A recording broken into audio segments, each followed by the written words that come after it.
edging towards World War. And over the past few hours, some major news on that front. We now have confirmation that the United States of America has been lying to us about U.S. forces in Ukraine.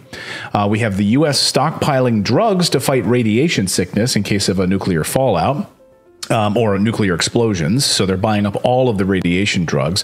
Russia launched a massive military operation. And we knew that this was going to come sooner or later, right? That the military was going to launch a devastating attack on Ukrainian forces. And they did just that. We have a small update, at least, on some of the major military operations, which is a major attack on Kherson. The Russian military attacked in all directions. It pushed the armed forces of Ukraine from the line of defense. This was reported by the journalists and to the Ministry of Defense. According to the agency, the Russian military managed to destroy more than 100 Ukrainian servicemen, as well as 6 tanks, 8 armored combat vehicles, and 9 vehicles. The ministry also reported on strikes on the points of temporary deployment of the 35th Marine Brigade of the Armed Forces of Ukraine in the Kherson region. In addition, so this is the big piece I wanted to point out, is now the aerospace forces of Russia pounding targets in a way that we haven't seen before. So the Russian aerospace forces dealt high precision blows to the points of deployment of the armed forces of Ukraine in the Nikolaev area.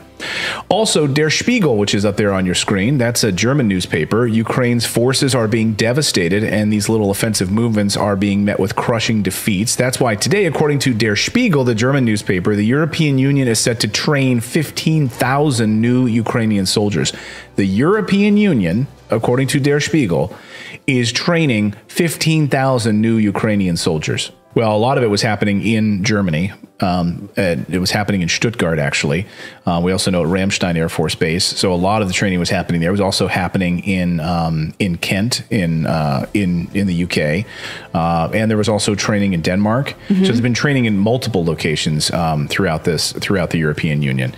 I think the big news, there's a whole bunch of big news today, but this major piece that happened just shortly before we came on the air is what Vladimir Zelensky just issued, a statement basically saying NATO needs to strike preemptively now inside of Russia. I mean, now the cat's out of the bag. It's not us. NATO needs to attack Russia inside Russia. And oh, by the way, yes, go ahead and use nuclear weapons. This is Vladimir Zelensky, the president of Ukraine. Watch.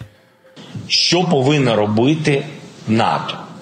Унеможливлювати застосування Росією ядерної зброї. Але, що важливо, я ще раз звертаюсь до міжнародної спільноти. Як це було до 24-го? Превентивні удари, щоб вони знали, що з ними буде, якщо вони застосують, а не навпаки.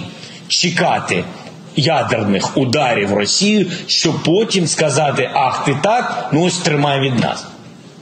Переглянути застосування свого тиску. Ось я вважаю, що повинна робити НАТО. Переглянути порядок застосування. But here's another take on this, which is this news piece. NATO must make it impossible for Russia to use nuclear weapons, according to Zelensky. President Zelensky believes that NATO should make it impossible for Russia to use nuclear weapons. Preemptive strikes are needed so that they know what awaits them if they use nuclear weapons. So preemptive strikes are needed. So we need to attack inside Russia using NATO forces. The Kremlin responded a short time ago. Vladimir Putin's spokesman slamming Ukrainian president, demanding for preventative strikes on Russia. The Kremlin has accused Ukrainian President Vladimir Zelensky of trying to spark a third world war after he demanded that NATO carry out preemptive strikes on Russia to deter the use of nuclear weapons. Zelensky stated that NATO must ensure Moscow does not use nukes against Kyiv forces. To do this, he called the U.S.-led military bloc and international community carried out preemptive strikes against Russia so that it knows what to expect. The Biden administration thinks that nuclear war is coming in the United States. They just bought up all of the anti-radiation drugs for use in a nuclear emergency. This is from the Health and Human Services. They just printed this on their website. The Health and Human Services purchases drugs for use in radiological and nuclear emergencies. They bought up like 300 million rounds of it. So yay, great. Now we've got that. So as part of a long-standing ongoing effort to better be prepared to save lives following radiological and nuclear emergencies, the U.S. Department of Health and Human Services is purchasing a supply of the drug Nplat from Amgen. That being said, we have a bombshell new report out today from The Intercept detailing how the United States has been using extensive deployment of U.S. troops inside Ukraine, and they are conducting unknown operations. This is unbelievable. So let's read from the Intercept report here. Halfway through the article, they drop the bombshell that secret U.S. operations inside Ukraine are being conducted under a presidential covert action finding.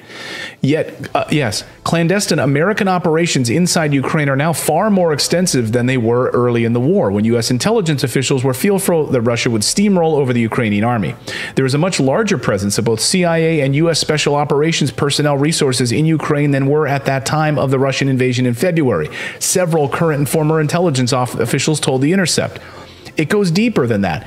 Secret U.S. operations inside Ukraine are being conducted under a presidential covert action finding, current and former officials said. Deeply troubling. Let's ask the president. Mr. President, as reporters attempted to do today in some part, Mr. President, do you have anything to say for yourself? You've been lying to us the whole time.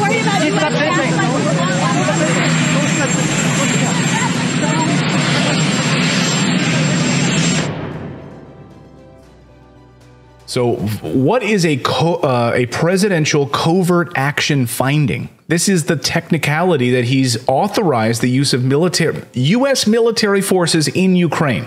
So Michael Tracy explains this in a tweet this afternoon. He says, I wonder if we'll ever get to see a copy of Biden's presidential covert action finding authorizing secret U.S. military operations in Ukraine, or if there's another John Poindexter running around who's determined to make sure we never get to see it. Of course, what he's referring to there is John Poindexter, who worked under, was the national security advisor to Ronald Reagan, who ripped it up when it was being used for the Iran-Contra, to Reagan's justification for sending arms to the Iranians in the Iran-Contra scandal. We invited excellent independent journalist Michael Tracy on the show to unpack this a little further. What was your response upon seeing this report? Well, since the moment the war started, I've seen speculation to this effect that there was just assumed to be a presence of American special forces or American personnel of some kind that were on the ground in Ukraine. Now, we did know that there had been a public deployment of actually the Florida National Guard in Ukraine prior to the war. That was a long-term deployment for, quote unquote, training purposes. And what was claimed in February is that that unit or units of the Florida National Guard that had been deployed to Ukraine for training had been withdrawn in anticipation of the Russian invasion, because the idea was the U.S. did not want its forces to be in direct combat with Russia. Certainly, Joe Biden repeatedly pledged really, that he would not deploy American forces to take part in direct combat against Russia, hence that withdrawal of the National Guard unit. But even aside from that, the internet was flush with speculation that, just kind of assume in these sorts of situations that there would probably be some sort of covert or, stealth American military presence. Now, I had been looking for months to see if I could get any kind of hard verification of it, hard reporting of it. In April, there was a hard report in the Times, the newspaper in the UK, that a British Special Forces deployment was physically in Ukraine as of April. Now, what do you infer from that? Well, most of the time, the UK military does what it does in tandem with the US military. It really operates as a subsidiary, much of the time, of the US military. So you might expect that if there was this on-the-ground, boots-on-the-ground presence of the UK military, something might be happening likewise with the US, but there was no hard verification of that really as far as I could tell. You kind of just have to maybe surmise things or infer things. But then yesterday, for the first time that I'm aware of, The Intercept did report, and it's strange because they didn't actually emphasize this in the headline. Right. Which you'd think they would. They kind of buried it because they were emphasizing other aspects of the sort of intelligence that they had been made privy to on the, what the U.S. anticipated as to the efficacy of the Russian invasion.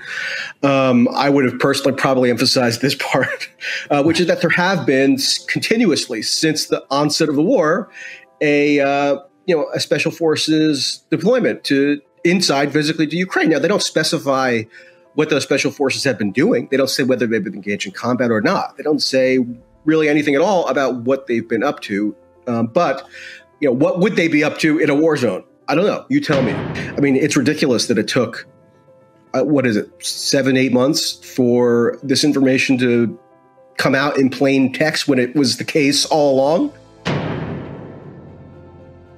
Let's talk about this presidential covert action finding. If anybody watching right now who's not a student of history might not be aware of what this phrase means and how it's been used in history, I was surprised to read this in this report also, that this is how President Biden was using this in order to justify putting boots on the ground inside Ukraine, the presidential covert action finding. What is this? How has it been used before? And what power does it give the presidency? Well, it's a pretty obscure mechanism, as you might expect for a mechanism that's intended to be kept secret, to authorize secret operations. Right. I mean, this is a very obscure order, again, for a reason. There's one of the most famous instances of an order like this being issued was by Ronald Reagan in December of 1985, when he issued one of these, findings to authorize the, what was then the technically illegal shipment of arms to Iran, right, as part of what came to be later known as the Iran-Contra affair. And the document that Reagan signed authorizing this secretly was then later destroyed by his national security advisor, John Poindexter, who then got prosecuted criminally for that. There is an emerging consensus among, fairly reputable analysts, media outlets, even very hawkish media outlets, like, the Dispatch. They're all putting out articles and proclamations saying that the risk that the U.S. the U.S. and the world now faces from nuclear destruction is as high as it's been since the Cuban Missile Crisis 60 years ago. So we have that. And on top of that, we now have the first confirmation that there are boots on the ground in Ukraine. And the U.S. is not just operationally coordinating and subsidizing the war effort against the world's largest nuclear armed power. They're engaging in physical execution of it in the war zone itself, which had never been, at least to my knowledge, acknowledged so openly until this article came out yesterday. So that's a hugely combustible combination of events that you'd think would merit some, front page, so to say, right, coverage or commentary. Even just earlier this year, when suddenly this major Russian warship gets sunk, right? And everybody's saying, rah, rah, look at the ingenuity of the Ukrainians. They're doing such an amazing job. We underestimated their tenacity. It's such a wonderful, inspiring story of, what a military force can do under the, most dire of conditions. And then, the New York Times then eventually afterwards lets us all know that, oh, by the way, it was actually operationally coordinated by the U.S., the sinking of this Russian flagship. Right. So yeah, I mean that's the pattern. We don't get told anything of significance usually in real time, and we all just have to kind of read tea leaves until the New York Times can be bothered to tell us about the secrets whispered to them that are probably incomplete themselves from different intelligence. When the war started, I went to the border in Poland, and I went to physically the new military installation that the U.S. had constructed in Yeshiv at this airport facility, where they were. This was the U.S. This is from where the U.S. was organizing the deployment of huge amounts of armament into a war zone, and it was all shut off from any kind of media scrutiny. I mean, you can't, to this day, to my knowledge, you can't, no journalist has actually examined any of this new military infrastructure that's been constructed. Now, I tried to, catch glimpses of stuff here and there, or see trucks going in and out, or, things being handed off. But it's a massive operation. I mean, and in fact, the U.S., they just announced this at the NATO conference in June, which I also went to in Madrid, that the U.S. is going to be making a base permanent in Poland now. Right. And so the idea that this is that was the end of it, or like our knowledge of what is involved in this massive scale military operation was complete, was also always just preposterous. And yet, that's not how the situation tends to be portrayed in the media. The media have this sort of like euphoric, joy around, supporting Ukraine or screaming Slava Ukraini or whatever. And that's basically the extent of their, dispassionate analysis of the situation. What's the commonly understood to be the precipitating event of the Cuban Missile Crisis? It was Soviets wanting to bring Russia nuclear warheads into Cuba, right? Right near the United States landmass. Right. Well, Poland's pretty close to Ukraine. It's on the border, actually. This is the stage we're in right now. This is the elevation of tensions. I mean, we've got the United States actively, multiple reports now with U.S. forces actively there, and not just a small contingent, but actively in charge of the heavy weapons. This is, of course, as we had David Petraeus here, a total lie on the part of David Petraeus, telling us that, no, there's no active boots on the ground by the United States in Ukraine. Nothing at all. Nothing to see here. Yeah. It's really shocking, and it feels just like massive escalation right as we speak, but it's not. It has been all along.